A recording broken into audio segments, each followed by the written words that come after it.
Chapitre 6, décrire un mouvement, deuxième séquence. Cette fois-ci, nous allons voir comment on décrit un mouvement. Pour cela, activité numéro 2, on s'intéresse au mouvement d'un drone. Un drone de loisir, piloté depuis le sol, peut être équipé d'une caméra.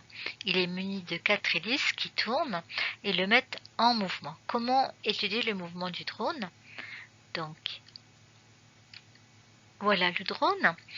On demande d'identifier les 2 points du système en translation lors de chaque phase du mouvement. En translation, c'est-à-dire que le segment qui relie les 2 points ne change ni de longueur ni de direction. Les 2 points qui forment un segment en translation au cours du mouvement sont donc ces 2 points-là, puisque là ça tourne, donc ça ne bouge pas, ça ne bouge pas.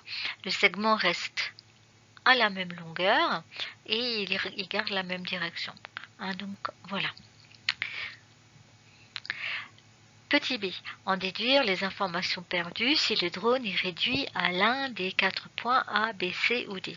Donc on perd plein d'informations. On ne voit plus que les hélices tournent. On ne voit pas que le drone tourne sur lui-même. Donc si on réduit le système à un point, on perd un certain nombre d'informations, mais il faut avouer que cela facilite l'étude.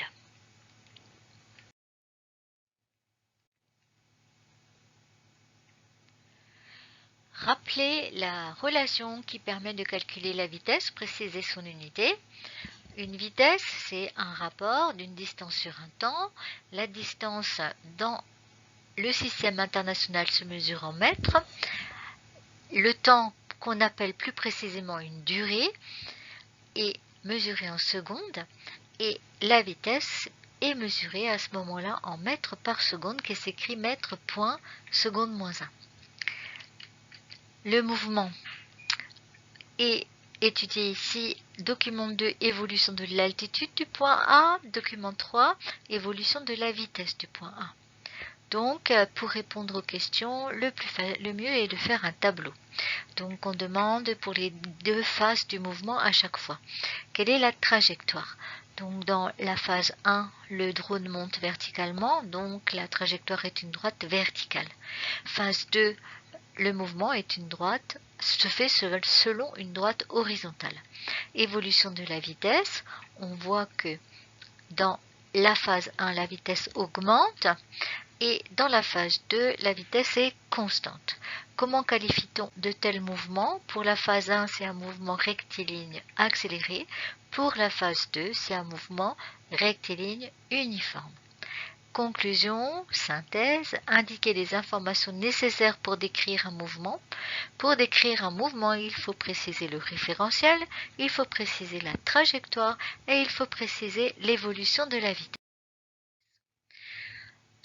Quand dans un exercice, il n'y a aucune précision, ça veut dire que automatiquement le référentiel est le référentiel terrestre. Donc c'est le référentiel qui est sous-entendu s'il n'y a aucune précision. Alors, comment qualifier les mouvements dont les trajectoires sont des droites? À ce moment-là, on parle de mouvement rectiligne. Quand la trajectoire est un cercle, c'est un mouvement circulaire. Quand la trajectoire est une ellipse, on parle de mouvement elliptique. Par exemple, la trajectoire de Mars autour du Soleil qu'on a vue dans l'activité numéro 1 n'est pas vraiment un cercle. Si on y regarde de plus près, c'est une ellipse, une espèce de cercle aplati. Quand la trajectoire est une parabole, on parle de trajectoire parabolique. Par exemple, c'est la trajectoire d'un ballon de foot quand on le lance. Quand la trajectoire est quelconque, on ne connaît pas le nom de la trajectoire. À ce moment-là, on parle de trajectoire curviligne.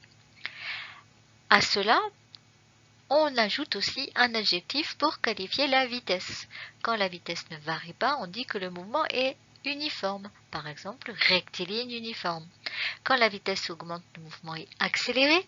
Quand la vitesse diminue, le mouvement est ralenti. On peut aussi dire décéléré.